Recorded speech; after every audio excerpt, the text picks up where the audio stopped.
എളയാവൂർ ക്ഷേത്രകാര്യ നിർവഹണ സമിതിയുടെ ആഭിമുഖ്യത്തിൽ ആധ്യാത്മിക പ്രഭാഷണം സംഘടിപ്പിച്ചു. അക്ഷരശ്രീ വായനശാലയിൽ സംഘടിപ്പിച്ച ആധ്യാത്മിക പ്രഭാഷണ പരിപാടിയിൽ KS രാധാകൃഷ്ണൻ മാസ്റ്റർ നാറാത്ത് ആധ്യാത്മിക പ്രഭാഷണം നടത്തി. എളയാവൂർ ക്ഷേത്രകാര്യ നിർവഹണ സമിതി പ്രസിഡന്റ് VV മോഹനൻ അധ്യക്ഷത വഹിച്ചു. Secretary M Valsalan, Sandra Vinod, joint secretary C Ramakrishnan തുടങ്ങിയവർ സംസാരിച്ചു. പ്രഭാഷകനും എഴുത്തുകാരനുമായ KN രാധാകൃഷ്ണൻ മാസ്റ്റർ നാറാത്ത് ശ്രീമദ് ഭാഗവത ദർശനം എന്ന വിഷയത്തിൽ ആധ്യാത്മിക പ്രഭാഷണം നടത്തി. അസ്ത്രങ്ങൾ നമ്മുടെ ശരീരത്തിൽ തറഞ്ഞിട്ടുണ്ട്.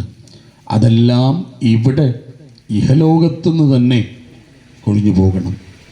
അങ്ങനെ പോയപ്പോൾ ഭീഷ്മ പിതാമഹരുടെ ആത്മാവ് ഈ മൂന്നാം കണ്ണിൻ്റെ അവിടെ വെച്ചോ പടിയാറും കടന്ന് ഇവിടെയാണ് സഹസ്രാരപത്മം പ്രസവിച്ച കുഞ്ഞുങ്ങളുടെ തലയുടെ മുകൾ ഭാഗം അമ്മമാർ തൊട്ടു നോക്കിയാൽ ഒരു പതപ്പ് പോലെ കാണുന്ന അവിടെ തലയോടില്ല എന്നറിയാലോ, തലയോടില്ല അവിടെ.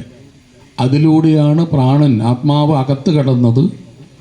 യോഗീഭാവത്തിൽ സമാധിയാകുമ്പോൾ ഈ രന്ധ്രം ഭേദിച്ച് പരമയോഗികൾക്ക് ആ പ്രാണശക്തി പുറത്തു വരും, അല്ലെങ്കിൽ മൂന്നാം കണ്ണിൻ്റെ ആജ്ഞാചക്രം വഴി വരും. ഭീഷ്മരുടെ ആത്മാവ് മോക്ഷത്തിലേക്ക് പോയി. ഈ രണ്ട് കാര്യങ്ങൾക്കാണ് ഭഗവാൻ യുധിഷ്ഠിരാദികൾ ഇവിടെ കൊണ്ടുവന്നത്.